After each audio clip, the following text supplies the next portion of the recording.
Sebelum melanjutkan, jangan lupa subscribe dulu, terima kasih. Bab 66 Formasi Kultivasi. Formasi kultivasi, tempat para murid inti mengembangkan keterampilan bela diri. Tentu saja, Chu Feng pernah mendengar tentang formasi kultivasi sebelumnya. Itu adalah perawatan kultivasi yang hanya bisa dinikmati oleh murid inti sekolah naga biru. Setelah memasukinya, tekanan akan meningkat beberapa kali lipat. Namun, tidak peduli apakah itu kultivasi keterampilan bela diri atau pelatihan tubuh dan jiwa, efek yang lebih baik akan diperoleh. Benar sekali. Saat ini, formasi kultivasi tidak lagi hanya dinikmati oleh murid inti. Murid pelataran dalam juga bisa.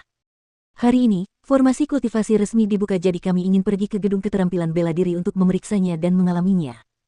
Chu Yue tersenyum dan berkata. Jadi ada sesuatu seperti itu. Chu Feng bersukacita dalam hati. Dia memiliki teknik langit kekaisaran dan dia gelisah di mana harus mengolahnya. Namun, dia tidak pernah menyangka bahwa saat ini, formasi kultivasi akan dibuka untuk para murid pelataran dalam. Itu seperti dipersiapkan untuknya. Ketiganya berjalan bersama menuju gedung keterampilan bela diri. Di jalan, Chu Feng menggunakan kekuatan rohnya dan dia menemukan bahwa Chu Yue masih terjebak di alam roh tingkat 4. Dia masih belum bisa menembus ke tingkat 5. Chu Yue, kamu masih belum berhasil? Tanya Chu Feng. Ya, entah mengapa, sepertinya aku tidak bisa menerobos. Mungkin persepsiku tidak terlalu bagus. Mengenai topik itu, wajah Chu Yue agak jelek. Chu Yue, sempurnakan ini dan kau pasti akan bisa menerobos. Chu Feng memasukkan tangannya ke dalam kosmos sak dan mengeluarkan 2 spiritual bats. Ini adalah melihat manik-manik spiritual di tangan Chu Feng. Chu Yue dan Chu Sui keduanya melebarkan mulut mereka dan mata mereka menunjukkan keterkejutan.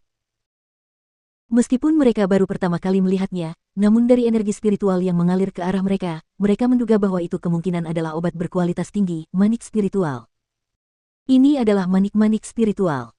Setelah ditelan, manik-manik itu akan diubah menjadi energi spiritual dan penyerapannya akan maksimal. Chu Feng memegang tangan kecil Chu Yue dan menaruh manik-manik spiritual di dalamnya. Chu Feng, ini terlalu berharga. Aku tidak bisa menerimanya. Kamu baru berada di level 6 alam roh hari ini, jadi masih ada gunanya untukmu. Sebaiknya kamu simpan saja untuk dirimu sendiri. Reaksi pertama Chu Yue adalah menolaknya.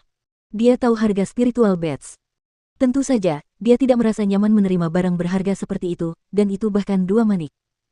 Jika aku memberikannya padamu, kau harus mengambilnya. Aku masih punya lebih banyak dan jika kau tidak mengambilnya maka itu berarti kau meremehkanku. Chu Feng dengan paksa memasukkan 2 spiritual bat ke dalam tas pinggang Chu Yue. Chu Feng, ini. Chu Yue tidak tahu harus berbuat apa, tetapi jauh di dalam hatinya, dia benar-benar ingin menerimanya. Manik-manik spiritual. Itu pasti akan membantunya menembus alam roh tingkat kelima. Bahkan akan ada sejumlah besar sisa energi spiritual yang tersisa di tubuhnya. Itu sangat membantu kultivasinya. Tidak hanya itu, bahkan ada 2 manik-manik. Jika bukan karena Chu Feng, dia benar-benar tidak akan tahu kapan dia bisa menikmati penggunaan benda-benda seperti itu. Setidaknya ayahnya tidak pernah menggunakan spiritual bat dalam hidupnya. Kamu bisa membayarku kembali di masa depan jika kamu mau. Chu Feng takut bahwa Chu Yue akan memiliki beban di hatinya sehingga dia memulai lelucon. Chu Yue yang biasanya bersemangat mengangguk dengan sangat serius. Menghadapi Chu Yue seperti itu, Chu Feng sedikit tidak berdaya. Namun, itu bisa dimengerti karena jika orang lain memberinya barang yang terlalu berharga, dia akan memiliki beban di hatinya juga. Namun, tepat pada saat itu, Chu Feng menyadari bahwa wajah Chu Sui agak aneh. Gadis itu mengerutkan bibirnya dan matanya yang besar berkedip-kedip gelisah. Ekspresi itu disebut kekaguman dalam 1 kata, kekaguman yang tinggi dalam 2 kata, kekaguman yang sangat ekstrim dalam 3 kata, bagaimanapun, dapat dikatakan bahwa dia hancur karena kekaguman terhadap Chu Yue. Chu Sui, sudah bertahun-tahun. Sebagai kakakmu, aku belum benar-benar memberimu banyak, jadi terimalah spiritual bat ini sebagai hadiah pertamamu dari kakakmu. Chu Feng mengeluarkan spiritual bat lainnya dan memberikannya kepada Chu Sui. Ini. Cukup ini dan itu, aku memberikannya padamu, jadi ambillah atau kau akan memandang rendahku. Chu Feng, terima kasih. Chu Sui dengan senang hati menerima manik spiritual itu seolah-olah dia gila dan sebuah senyuman mengembang di wajah putihnya. Setelah memegangnya dengan penuh kasih sayang selama beberapa saat, dia mengeluarkan sapu tangan dan menutupinya sebelum dengan hati-hati memasukkannya ke dalam tas pinggangnya.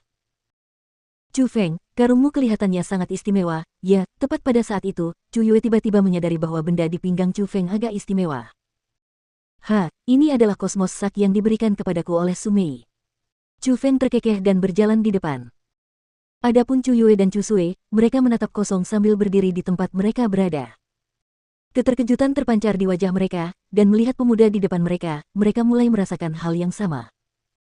Mereka merasa jarak antara mereka dan Chu Feng semakin menjauh. Meskipun Chu Feng memperlakukan mereka semakin baik, posisi dan status mereka tidak lagi sejajar dan seolah-olah mereka adalah orang-orang dari dua dunia yang berbeda. Mereka bertiga mengobrol dan tertawa sepanjang jalan dan mereka segera tiba di gedung keterampilan bela diri. Baru kemudian mereka mengetahui bahwa di luar gedung sudah penuh sesak. Ada banyak orang yang berkerumun di sekitar gedung. Chu Feng memimpin jalan dan menyingkirkan kerumunan bersama Chu Yue dan Chu Sui.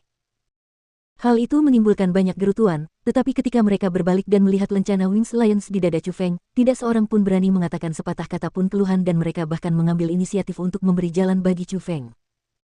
Setelah melewati dinding orang-orang, Chu Feng akhirnya tahu apa yang mereka amati. Di pintu masuk gedung keterampilan bela diri, ada panggung batu yang sangat tinggi. Di atas panggung batu itu ada seorang tetua, dan di belakang tetua itu ada sebuah rumah aneh. Rumah itu sangat istimewa namun aneh. Seluruhnya berwarna hijau tua seperti batu giok, tetapi yang aneh adalah rumah itu dapat menghalangi kekuatan roh Chu Feng. Jadi, itu pasti yang disebut formasi kultivasi. Setelah mendengar diskusi dari orang-orang di sekitarnya, Chu Feng sedikit lebih memahaminya. Hanya ada satu formasi kultivasi dan setiap saat hanya satu orang yang bisa berada di sana. Jika mereka ingin berkultivasi di dalam formasi tersebut, mereka harus membayar Saint Spirit Grace. Karena harganya yang sangat mahal, tak seorang pun yang bersedia masuk di antara sekian banyak orang di kerumunan penonton. Lagi pula, bagi banyak orang, satu Saint Spirit Grace sudah merupakan harga yang sangat mahal. Hampir tidak ada orang yang bersedia memberikannya untuk kesempatan membudidayakannya. Namun, bagi Chu Feng, itu tidak bisa lebih baik lagi. Bergerak, bergerak. Namun, saat Chu Feng berjalan mendekati panggung, teriakan datang dari kerumunan di belakangnya. Saat menoleh, dia melihat sekelompok orang masuk. Mereka adalah orang-orang dari Aliansi Pedang dan Jian Chen yang pernah berkonflik dengan Chu Feng di masa lalu. Namun, orang yang paling menarik perhatian Chu Feng adalah pemuda bertubuh besar di sebelah Jian Chen. Orang itu memiliki penampilan yang sangat mirip dengan Jian Chen. Namun, aura di tubuhnya sudah mencapai tingkat ke-9 dari alam roh. Kekuatan seperti itu bahkan tidak dapat dicapai oleh banyak murid inti. Ketika dia melihat orang-orang menatapnya dengan rasa takut dan hormat, Chu Feng bahkan tidak perlu berpikir untuk mengetahui siapa dia. Tidak diragukan lagi, dia adalah kakak laki-laki Jian Chen, penguasa aliansi pedang, Jian Fengyi. Itu kamu. Tepat pada saat itu, Jian Chen juga mengenali Chu Feng. Kau mengenalnya? Jian Fengyi memiringkan kepalanya dan bertanya. Kakak, dialah orang yang menyerangku hari itu. Jian Chen mulai berteriak dengan marah. Oh. Mendengar kata-kata itu, Jian Fengyi kembali menatap Chu Feng. Namun, pada saat itu, sudah ada niat membunuh yang kuat dalam tatapannya.